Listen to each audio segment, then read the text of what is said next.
recessed it at 5:44.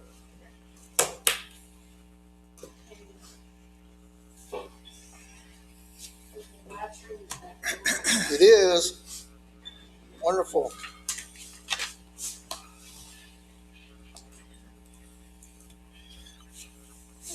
I have our full council here. Are you up and running?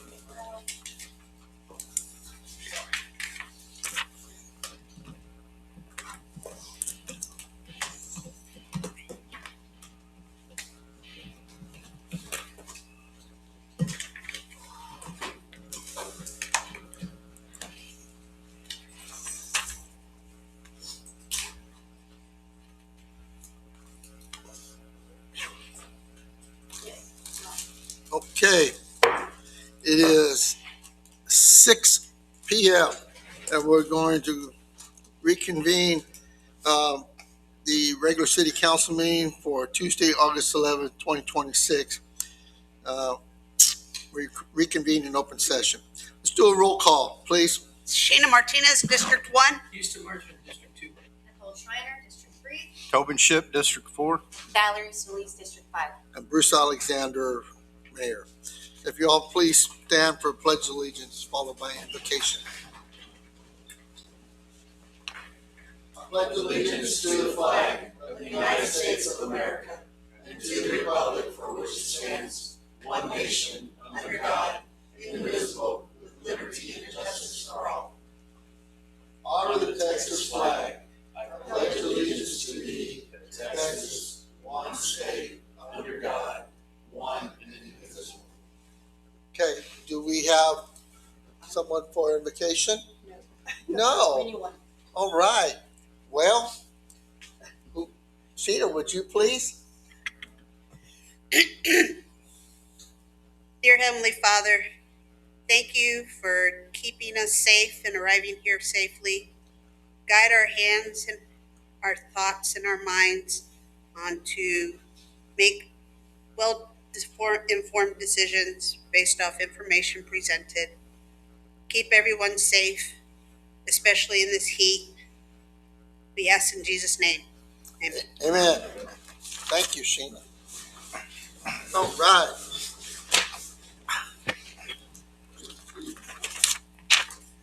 We're going to move to item 7, citizens' comments. City Council will hear comments from any citizen or visitor. Speakers must address their comments to the presiding officer rather than individual council members or staff. Stand at the podium, speak clearly into the microphone, and state your name, residential address before speaking. Speakers will be allowed a maximum of 3 minutes for testimony in accordance with the State Open Meetings Act. The City Council is restricted from discussing or taking action on items not listed on the agenda. Action can only be taken in a future meeting. Okay, is there anyone here who would like to? Yes, sir, Mr. Lee. You want me gone as soon as possible. Well, let me get my clock running here. Get your egg timer. I got to get it. 1 minute Okay. egg timer. Go ahead, sir. All right. My name is Robert Lee. I live at 1314 Teals. One, thanks for the streets being worked, crack sealing and other kind of stuff where it's alligatoring and things outstanding. I'm glad that's happening, even though it's not in some of the new areas. So thanks on that. I put my name in to be a regular member of the Airport Advisory Board, and Mr. Burke, who previously has served on the Airport Advisory Board but lives by the golf course, has also admitted his. And so don't know if you know him. He served for many, many years, and I see that he isn't here. 2 things. First, I looked at tonight's agenda and wanted to get more background information on several items to better understand what the council was considering. Much to my surprise, there was no backup material to read. Prior to the meeting for years, we have provided loads of information to council members, but was also available to the public. I understand council may be now considering not providing that much needed and required material to the public before the meeting. I hope that's not good information that I received. Happy citizens are informed citizens, and you know that absolutely, Mayor. When you started this administration, open, transparent, one of the meetings here, everything televised, tell everybody everything, make sure they're prepared, make sure they know the decisions we're working, things we want to do. Now, tonight, I don't see a mayor's report, I see no administrator's report, and I see no backup material. And so I'm kind of scratching my head, what's going on? So how do you expect us to come to the meeting, make comments about things you're going to consider that we have an input on, like you did when you didn't like Ms. Romano's things, if we don't know what you're talking about, what you're considering? You know, that's just a thing that we need to have. So I'm asking that you be sure that information's out there for the public that put you in place can have to consider before the meeting. The other one has to do with board and commissions. We have generally 5 people on boards and commissions. Frequently, we don't have 3 people that are required out of that 5 that want to serve in one of the 3 required positions. Okay, there may be compelling circumstances that they cannot, but I've been on boards that nobody wanted to volunteer to do anything. And so you can't function that way. So you might consider a block on the application that says, by submitting your application, you agree to serve in one of the 3 positions on the board. And if they don't want to do that, and there's a reason, okay. Other than that, I probably wouldn't put them on the board because you can't function without it. The library hasn't had but a president for a year, okay? And I know there's a change in people. So that's all I got to say. Thanks for doing a good job. I've heard that serving up here can be tiring, and so someday maybe I'll know. Thank you. Thank you, Mayor. Or Mr. Lee. Well, once a mayor, always a mayor, right? Okay. Is there anyone else would like to make citizens' comments?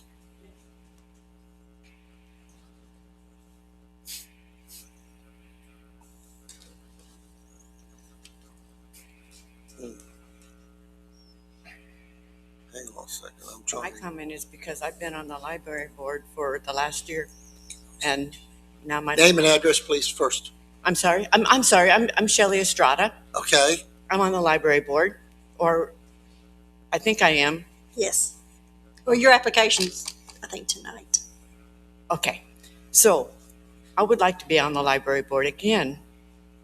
The first year, it was kind of like an initiation for me because I've never been on a board like that before. But now I've learned, and so I would like to continue to be on the board. And that's just all I'm saying is I'd like to continue my my position on the board. Thank you for, Yes, ma'am. thank you for Thank you. reapplying. Thank you Thank very you. much. Okay. Is there anyone else who would like to make citizens' comments? Yes, Ms. Garrett. Priscilla Garrett, 702 Florence. I'm going to read an email that I received this afternoon, looking at everybody that it was sent to. I think everybody's sitting up there except it said it went to all of the districts. I don't know. Up front, I don't know who read it, but I have talked to a few people in town who also received it, and they all felt like it probably should be read out loud since there are some concerns about it. Like I say, it came from a anonymous name. I don't know. We've tried to trace who it was, but we haven't been able to trace it. So I'm reading it because it asks, sending this in hopes that someone will read it in citizens' comments at tonight's council meeting, 8/11/26. To the members of Castroville City Council, upon witnessing recent council meetings, I'm writing anonymously as a concerned resident who values the effective delivery of essential city services. I urge the council to carefully examine and question the current mayor's recent and proposed actions affecting city administrator and the Public Works Department. The forced resignation of the city administrator was a significant disruption. The step has been followed by discussions of restructuring Public Works Department, eliminating positions, and changing pay and certification pay structures. These moves risk dismantling institutional knowledge and the professional workforce that has been carefully built over many years. Public Works employees perform critical work that residents rely on daily: street maintenance, utilities, sanitation, infrastructure upkeep, and emergency response. Many of these roles require specialized certification, training, and experience that cannot be quickly replaced. Sudden restructuring, position cuts, or reductions in certification-related compensation send a clear message that experience and professional development are undervalued. The result is already visible: declining morale, uncertainty about job security, and the potential loss of skilled employees who will take their knowledge elsewhere. A workforce that feels targeted or unstable cannot perform at its best. Lower morale leads to higher turnover, difficulty recruiting qualified replacements, reduced productivity, and ultimately higher costs and diminished service quality for taxpayers. These outcomes are the opposite of efficient, responsible local government. I respectfully request that the City Council demand a transparent, detailed public explanation of specific problems these proposed changes are intended to solve, supported by data rather than general assertions. Require a full assessment of the operational, financial, and workforce impacts, including retention risk and the cost of replacing certified staff, before any eliminations or pay structure changes move forward. Protect the integrity of essential public works functions and the employees who perform them. Ensure that any restructuring prioritizes continuity of service and the retention of experienced personnel over short-term political or administrative goals. City employees are public servants. The council has both the authority and the responsibility to provide oversight, demand accountability, and prevent actions that undermine the very department residents depend on. I ask you to exercise that responsibility now before irreversible damage is done to morale, institutional knowledge, and the quality of city services. Thank you for your attention to this matter, a concerned resident. Again, this is not me. I have spoken to 5 or 6 people since I got this to see whether or not it would help for me to read it. And they all did say that yes, to get that out, since everybody received it, might not be a bad idea. So thank you. Okay, thank you, ma'am. Is there anyone else who would like to make citizens' comments? Yes, ma'am. Jennifer Piami. I have a business at 1215 Fiorella and a house at 709 Berlin. I would personally like to thank Jonah and the city employees for the excellent Fiorella Friday that was put on. It was a lovely night. I appreciate the swift action, and I only have positive comments. I also appreciate the cracks fixed that on the street. Public Works is doing good. She got it right. Okay, thank you very much. Is there anyone else like to make citizens' comments? Just real quick, one more time. Anyone else like to make citizens' comments? Hearing none, let me close this off here. All right, let's move on to, I want to make a comment really quick as a general comment. Matter of fact, which I can't talk about things, but I can make some fact statements. Number one, the information that was not put out online as the council packet was done so under the advice of the city attorney. Okay? There have been oftentimes that information have been posted that may or may not be considered sensitive or confidential. So it's not like the city is denying access to information through a public records request, because the packet is generally a public information document. But under the advice of city council, we're not going to publish it until after the council meetings. Okay? I'm just letting you know that. That's advice of council. Second one, to correct the email, I don't normally want to answer this, but the city administrator voluntarily resigned from the city of Castroville. I just make that point. Voluntarily resigned. Now, let's move on to the item 8, consent agenda. The minutes for the July 2026 special called meeting and the minutes for July 28, 2026 regular called meeting. I'm going to ask that both of those be tabled and be relooked at. I actually listened to a meeting on this weekend, and I don't believe the minutes properly reflect what was discussed. Matter of fact, I also know there's motions so we're not correct and things like that. I know it's a lot to have to listen to a tape and go after things, but and I understand that because I've done them before too, and errors happen. But I believe there needs to be some reassessment on some of those issues. So I'm asking for City Council to take no action on a consent agenda at this time. Okay. Let's move on to item 9. Consider possible action resulting from items posted and legally discussed in executive session. Let me begin by saying there were no decisions, no actions, no votes in executive session. That would be inappropriate and actually not allowed. So we come out in an open session, and any decisions and actions there are.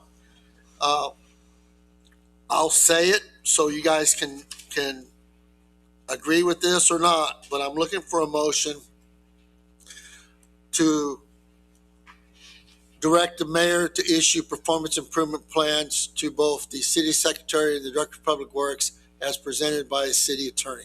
So moved. Second. Motion made and second to issue the performance improvement plans as provided by the city attorney. All in favor? Aye. All opposed, same sign. Motion carries. Thank you. The other item on the agenda for the city administrator, we're reviewing that. We have recessed and we will reconvene executive session at the conclusion of the regular meeting to discuss those resumes and applications. Okay. Let's go to item 10, discussion and action items.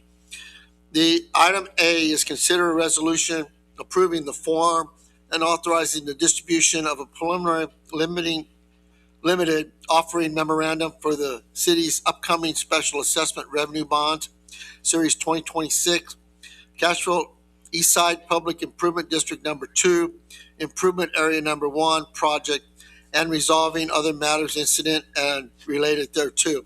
This is the next step in the process to issue the PID bonds, the debt for that. What you see in your council packet is an agenda report prepared by the folks that are working with us. Were they approved by our bond folks or whoever doing that? And then the resolution. What is not included in here is the 500+ page document, and that's another reason that wasn't posted, because it goes on, and it basically, I shouldn't say on and on, but it basically is the same information that's been printed several times before. So it was felt like we do the agenda report, we do the resolution, and we have the backup information available if needed. I'd entertain a motion. Make a motion. I move to adopt a resolution approving the form and authorizing the distribution of a preliminary limited offering memorandum for the city of Castroville, Texas. Special Assessment Revenue Bonds, Series 2026, Castroville Eastside Public Improvement District Number 2, Improvement Area Number 1 project, authorizing its use in connection with the initial marketing and sale of the bonds, delegating authority to the city administrator to approve its public release in consultation with the city's municipal advisor, bond counsel, and PID administrator, and authorizing related actions. I'll second. Motion made and second to approve the resolution approving the form and authorizing distribution of preliminary limited offering memorandum, City of Castroville, Texas, Special Assessment Revenue Bond Series 2026. Any further discussion? Hearing none, all in favor? Aye. Opposed, same sign. Motion carries. Thank you very much, sir. Thank you. Okay, you're welcome. And we'll see you next time I think next time we're going to be doing a public hearing for a bond sale, something like that. 3 weeks will be the bond sale. Sounds good. Awesome. Thank you very much. Okay. Just to make sure everybody understands, those are assessments in the development. They're not assessed on the city other properties. So it's part of our development agreements with these developments. Item B, consider to take appropriate action to award the request for qualification, RFQ, for professional auditing services and authorize the mayor to execute the professional services agreement. I'm going to take a hit on this one, or a stab on this one real quick, and tell you that we did meet, we did discuss, we had 3 proposals. Just so everybody's clear on Professional Procurement Act, that we, on professional services such as this, we send out requests for qualifications. We get them, we review them, we choose who we believe is the most qualified, and then we go, the next step is negotiate the rates. And then if you're unable to complete that successful negotiation, you're required to go to the next qualified and the next qualified. Those processes are established by law. So based on that, the review that we had, while I believe our current auditors are great, they've done a great job.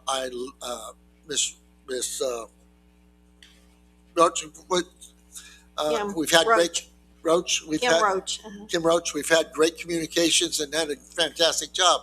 However, on the other side, these are all well-qualified candidates that the city has had the same auditing firm for 15 years. While partners change, it's still the same firm. So it is my suggestion on occasion that we probably should make a change just to make sure we stay as transparent as we possibly can.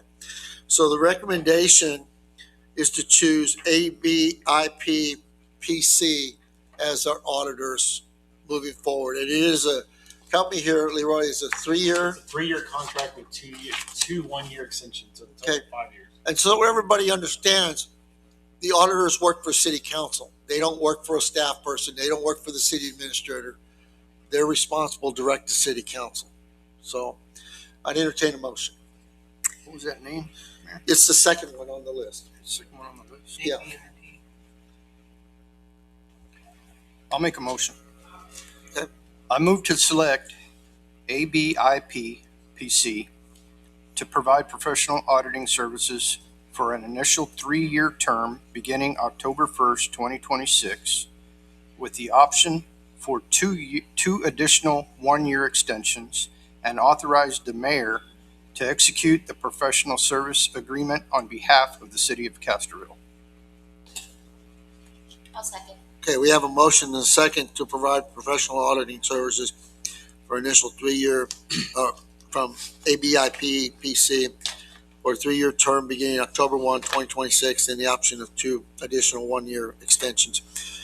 Any further discussion? I do have a question. Yes, ma'am. So the justification for changing the company that you've been working with for some time is transparency. Did I hear that correctly? That's pretty much it, Do you because feel like the previous accounting firm was not no, transparent? no. I am not saying anything out of line with the previous accounting firm. As a matter of fact, I think they're very professional, and I think if I had to look at them, I'd say they rotated partners or changed things like that.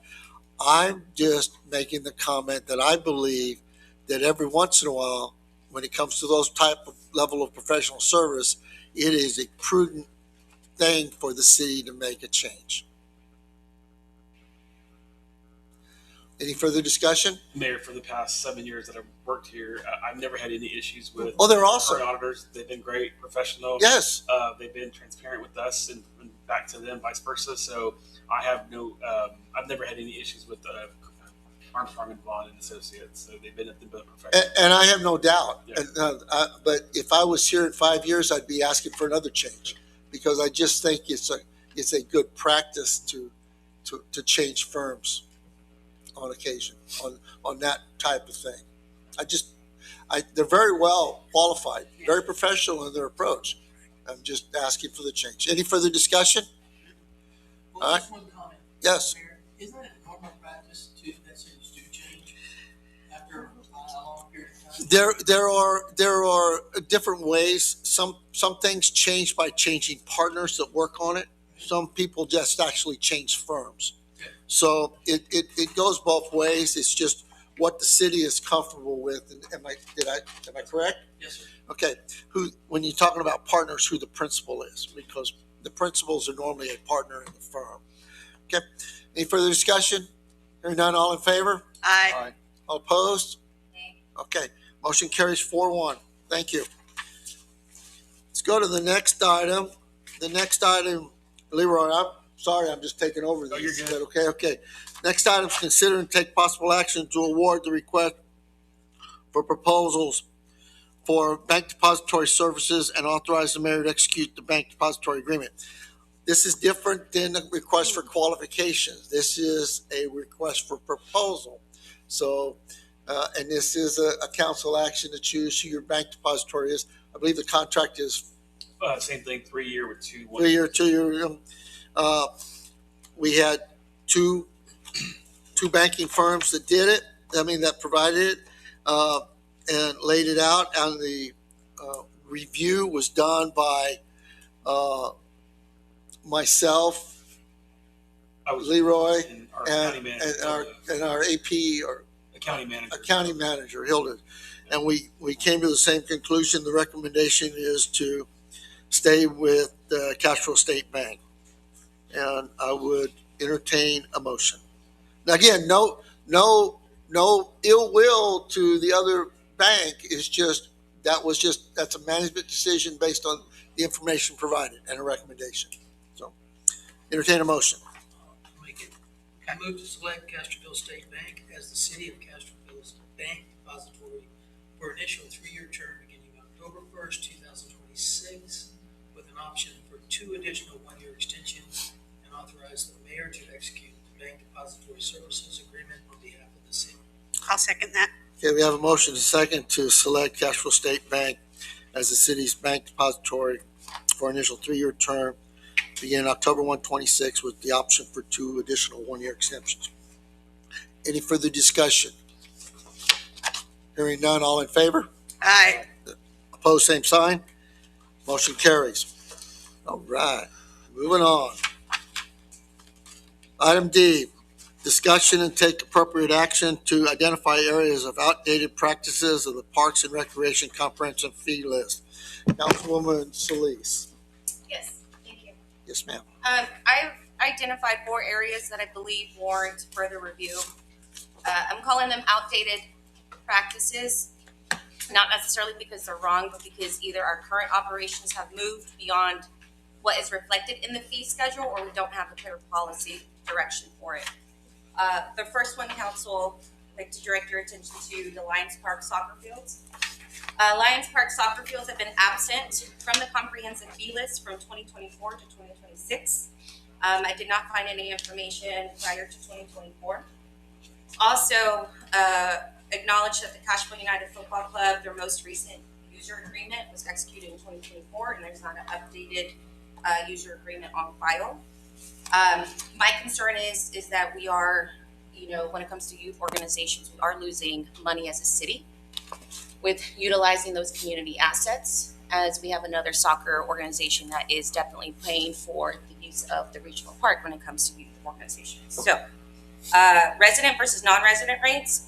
From what I can tell, there's an inconsistent fee structure across pavilions, tables, pool, and community center. There is resident rates, there's non-resident rates, and then there's flat fees. I think it's best that council does relook at all of those as well. Nonprofit community organization. There is no formal policy governing requests to use the Parks and Recs facility in particular. Meaning, if there's a nonprofit organization that wants to use tables and or pavilions or closure of streets at the park, or even Houston Square, September Square, there's no formal request process that goes through Parks and Recs, which annotates not only the request, but the amount of money the city could potentially subsidize for that event. And that needs to become a tracking mechanism as we're going through the budget cycles currently at the moment. One outdated data or data we do not have is the fact that we don't know how much the city is subsidizing for events. I want to make sure I clarify. I understand what you're proposing there. Is that no matter what event, no matter who it is, there needs to be an assessment of what is actually dollar value, what it's costing the city to operate that event. Right. Okay. But I get it. I just wanted to clarify from my own sense what you're asking on that. Yes. And then, of course, review eligibility criteria and facility fee structure for nonprofit community organizations. And, we could go into further detail if council decides that this warrants further review, but it's more so if a nonprofit and or community organization is charging an entry fee, then therefore a policy could potentially be that they need to pay for the use of facilities. Now, a decision is not being made today, so I just want to let the public know that's listening in. These are all discussion items that we as a council need to look and define policy. The last one is the pool membership fees. And I have spoken to Parks and Recs. There are, from what I can see, some inconsistencies with the pool membership when it comes to fitness memberships versus family memberships, things of that nature, that warrants further analysis so that we can do what's best for the citizens that are actually utilizing the pool. Now, what I'm asking council today is just to understand that I think within these 4 areas, they do require further review. and potentially, adjustment and or policy adopted. And so I'm recommending that each subsequent city council meeting, I bring one topic out of the four. We discuss, we move on, give guidance. That's all I have to say. Any questions for Valerie or any comments on this? I do want to make a comment really quick, one more. And yeah, well, there was I'm going to reference the mayor of San Antonio. Mayor of San Antonio has in their budget, because they have a big budget shortfall, which we're trying to work through everything now too, made a plea out there that all the things that the city contributes towards different events, that they look for others to help defray some of the costs.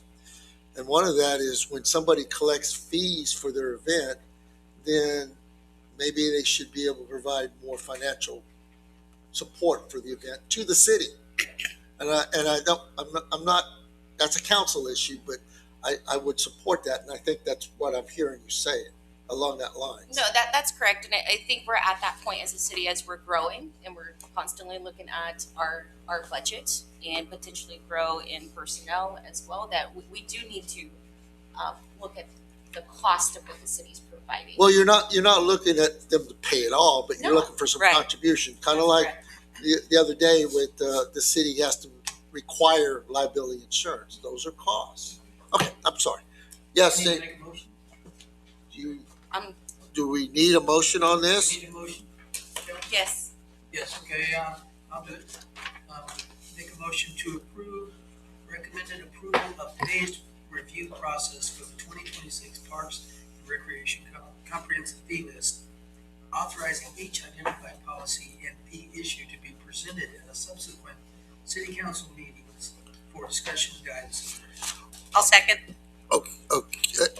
Is there any further discussion? Because I do have a question on that. I got a question. Go ahead. Who's gonna do the review? That will be between the city administrator and Parks and Recs. Okay, so Thank you. That was was my question. We're going to keep the Parks and Rec board, advisory board in the loop, Right. because they typically have been involved in fee schedules and things like that. Yes, Do I ma'am. need to amend the motion? Yes, ma'am. I do have something to take in consideration for this particular topic in the future. And really pointing out that oftentimes for youth sports, part of the reason that they become so integral to city and municipal areas is because kids who have activities to do tend to get in less trouble, have less interaction with police, less interaction. Sure. There's a whole litany of things. And so the cost of running a youth sports program and the city's participation in that isn't quite as cut and dry. And I wouldn't want people to misunderstand that and think that we're trying to make a profit off of No. for the betterment. And I didn't mention to any of that at all that we're trying to profit off of Oh, yeah. at all. So it's just a matter of equity, Help. all with both parks. That is obviously there's a clear absence thereof in the comprehensive fee list. So I'm not talking about raising any type of prices for Got it. participation fees. Good point. We have a motion and a second to approve the phased review process for 2026 Parks and Recs comprehensive fee list. All in favor? Aye. And opposed, same sign. Motion carries. Thank you, ma'am. Okay. Let's move to item E. Okay.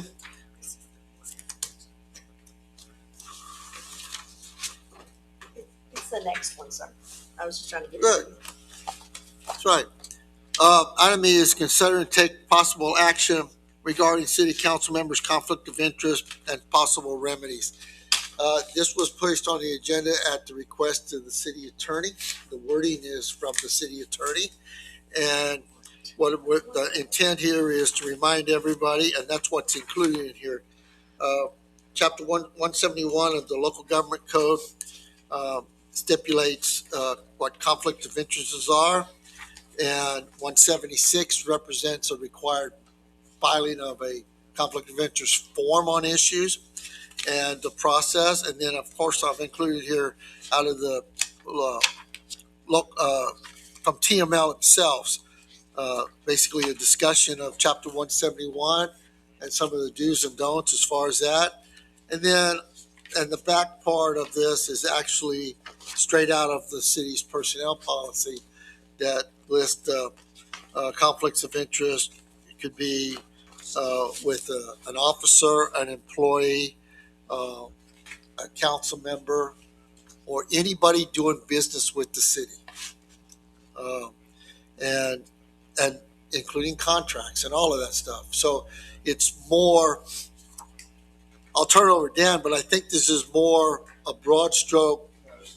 Here's what it is, and just to make sure everybody's fully aware of what the rules are concerning conflict of interest. It doesn't mean you can't be here. It means you have to disclose those conflicts in advance of conversations and then recuse yourself from those conversations. And that's simply all this is, just a friendly reminder. There's certain things that you have to do. Come see Ms. Deborah, get the form from her, fill it out, and file it. So it's complete transparency. So. Right. We've had some council members, Mr. MERS, for example, that's done a very good job on that when he's on council. We've had members of the P&Z, which our chairman, Jim Welch, has done a very good job on that. But we just want to make sure we're consistent with everyone that. Okay. Anybody have any questions on that? So are we asking anybody from council whether or not? No, it's just a I- PSA, public service. I guess what I'm making a comment now, since I'm also on a live stream, and I would make this request to all council members, all members of advisory boards and commissions, all city employees, and all people that do business with the city.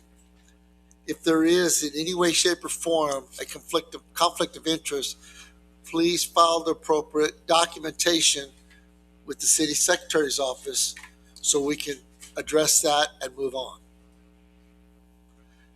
Got it? Very simple. And if you have any questions on if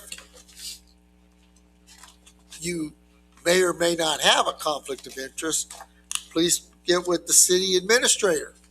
And the city administrator will either say yes based on the rules or turn to the city attorney for advice. And we'll figure it out. Okay? That's the short version of that. Let's move on to item F. Consider and take appropriate action on proposed changes to the off-street parking requirements for the downtown commercial area. Now, I know I have a paper here from Councilman Mers, because he doesn't know what. Oh, excuse me, former Councilman Mers. I apologize. Before you say anything, let me, if I may, tell you, I put it on the agenda. Okay, and I put it on the agenda at the request of the Downtown Business Group, or excuse me, a representative of the Downtown Business Group. I don't want to say the group as a whole. As everyone knows, we have an off-street parking requirement. Off-street parking requirements generally say that if you don't have it, you have to have the parking within 200 feet. The city has directed parking to Houston Square and to behind City Hall. But Houston Square and behind City Hall, in some respects, is outside the 200 foot. So the idea that I'm bringing before council to get council support to go to P&Z and ask him to modify that to within 500 feet in the downtown tiers or commercial area to allow, because some of our downtown commercial properties don't have room for parking.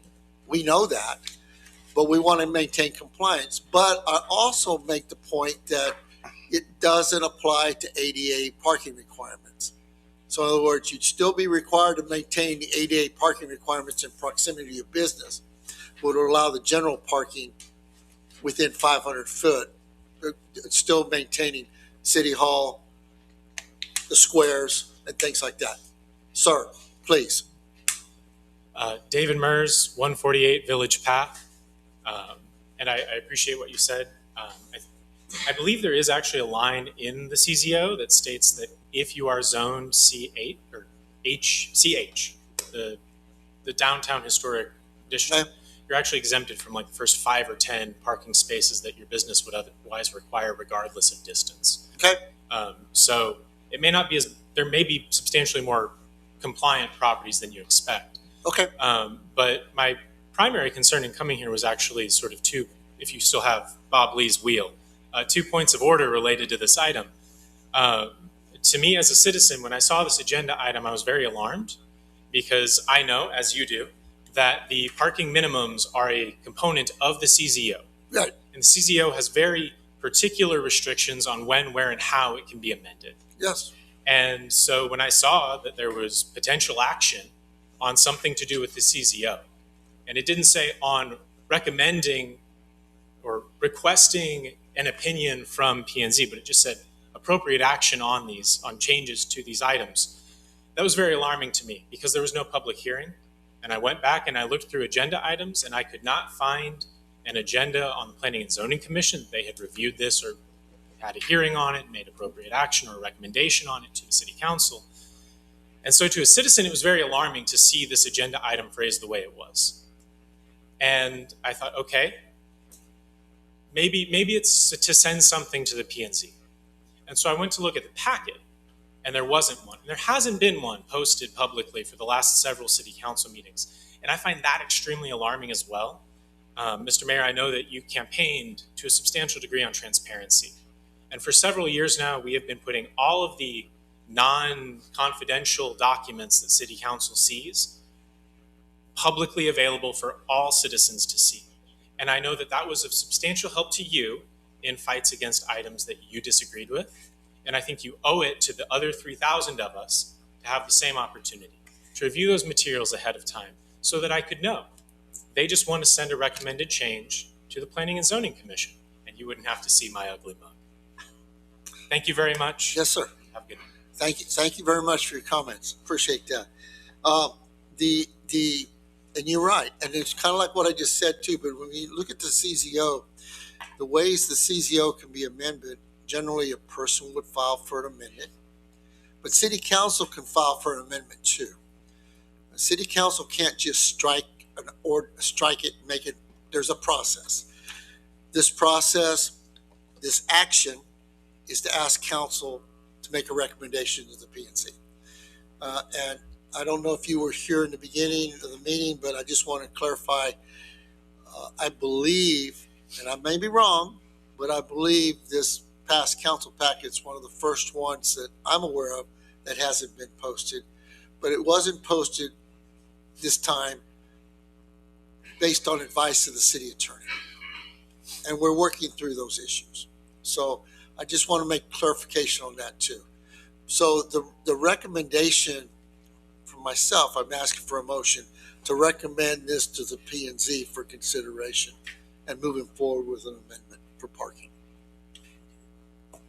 Oh, who's the P&Z rep? Well, I mean, It has to go before the P&Z. Yeah. And any zoning change, now follow me thus, or excuse me, any amendment to the CZO has to follow a public hearing process. It doesn't have, it's a city council public hearing, or P&Z, it's a public hearing thing. I'd have to follow the legal on what we're doing, but there are other issues that P&Z has asked for that we have waited on because I said it costs a lot to amend that through notices and whatever, so we need to stack those up. So I'm asking for P&Z consideration to add this to the stack if they choose so. Now, P&Z can meet and come back where the recommendation, the council's, oh no, this is not a good thing, don't do it. And then council has to make a decision at that time if they want to proceed, because in order to proceed in opposition to an action from the P&Z, it would require a supermajority. So we're not there. All I'm asking is to go back to P&Z for consideration. okay. Well, I think are we in discussion or are you waiting for a motion? Yes, ma'am. Okay, so I think for me, what is there an opportunity to just ask P&Z for a review and recommendation instead of an amendment?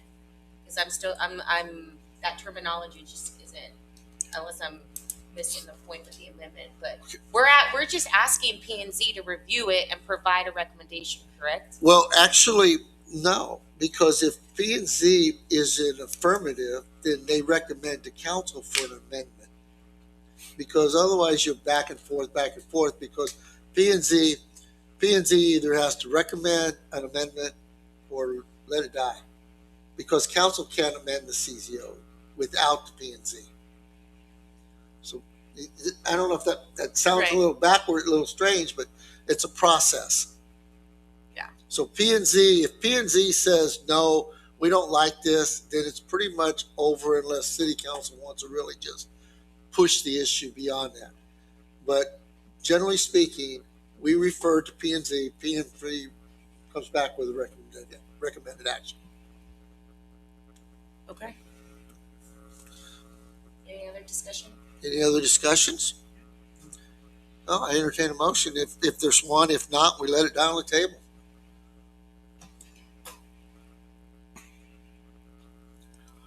Okay, so no motion. So y'all are okay with that? Well, okay. Then we will move on. Item G. Consider and take action on acceptance of Airport Advisory Board resignation and applications submitted for open positions on city boards and commissions. Deborah? Yes, thank you. On the airport board, we can go first. David Ortega submitted his resignation because he became a city employee, and so he can't serve on the board. That left his position open, which is, I believe, position 3 for another term, a year term, which is ending June 2027. I had a submission from Bob Lee or Robert Lee for y'all to consider him to be moved up from the alternate position you just put him on. And then also Stephen Burke, he used to be on the airport board for several years. And he has came back and asked to be put on as an alternate if y'all so choose. And so in this, I wrote it up. Also, I can just say, also Michelle Estrada had put in for library, and that would be a reappointment. And I do have, she is in, I believe, and we can do these individually. Her term is up, and it would be for a 2-year term. She's currently in position number 1. And then also I had an application from Cody Price. He would like to be, there is an open full board position on Parks and Recreation Board. And that term would be position number 4 for June 2028. And if y'all want to make motions for each board to make it easier, it's up to y'all. So I'll make a motion for the airport board to put Stephen Burke in position number 3 and leave Bob as alternate. I'll second. Okay, I will double check with him to see if he wants to be in 3, only because I think I don't know if he's able to, but okay. Okay.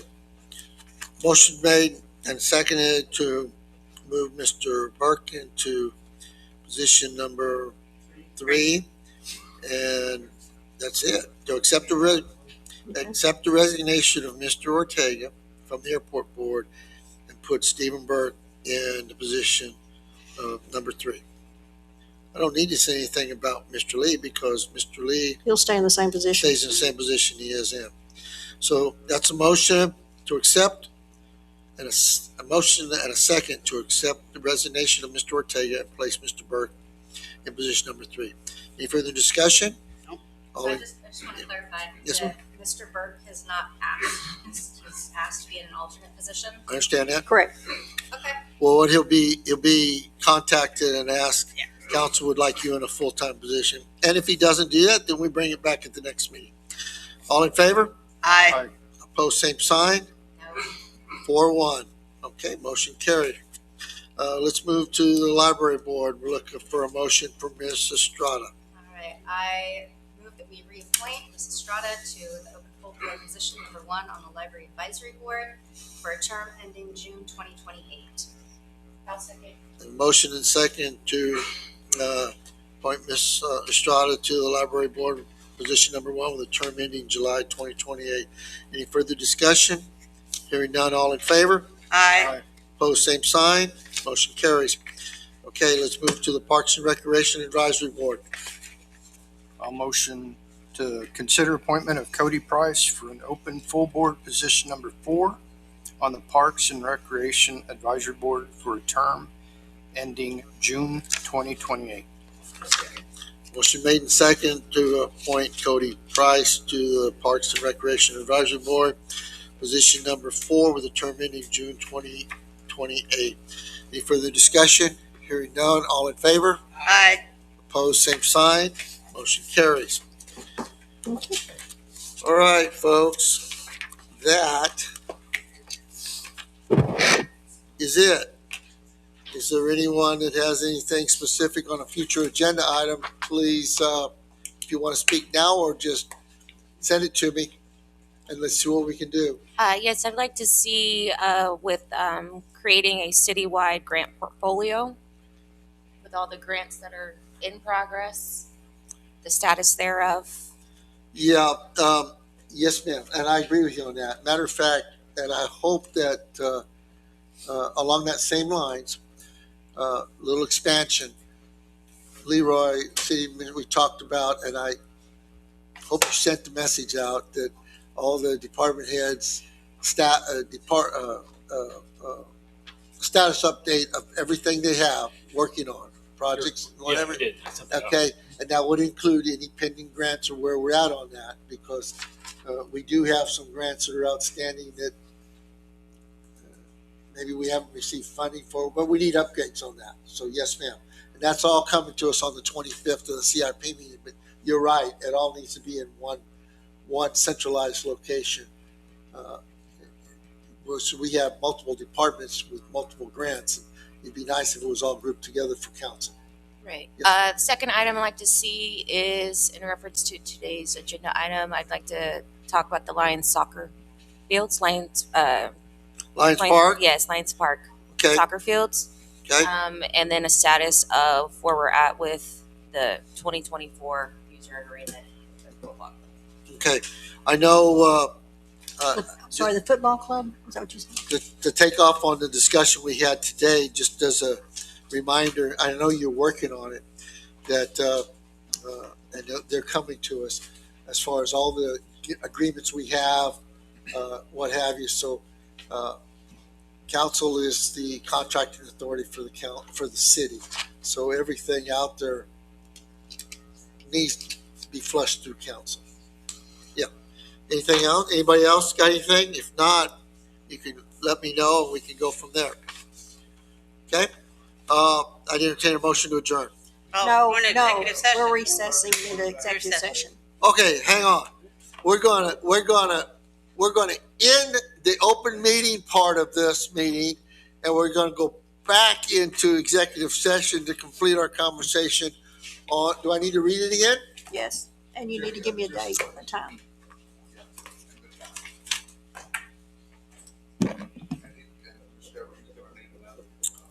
This is, we're going back into, I need a new one. I can't continue with this one. Okay. Got it. This is going to be the, City Council will convene in closed session pursuant to Texas Open Meetings Act 551 of the Texas Government Code for one or more of the following authorized reasons. Section 551, personnel matters, to deliberate the, and we're going to go in for the city administrator position. That's what we're going to, and we're going in only for that position at this time because, and what it is basically is to review all our applicants. Consultation with attorney, city may convene an executive session to discuss private consultation with attorney on legal matters. At what Okay, time? it is currently 6:53 PM. I'll pause this.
Okay, Mike is back on for voting.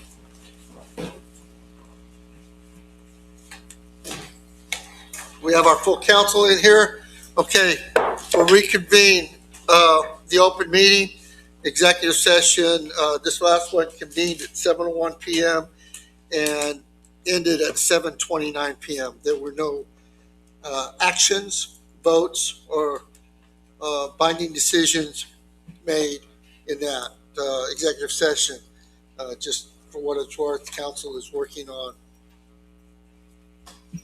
review of the applicants submitted for city administrator position. Okay, if there's nothing else to discuss, I'll entertain a motion to adjourn. So moved. Second. No, Nicole seconded. She got you. Okay. Motion made by Sheena, seconded by Nicole. Any discussion? Hearing none, all in favor? Aye. We are adjourned at 7:31 PM. Okay.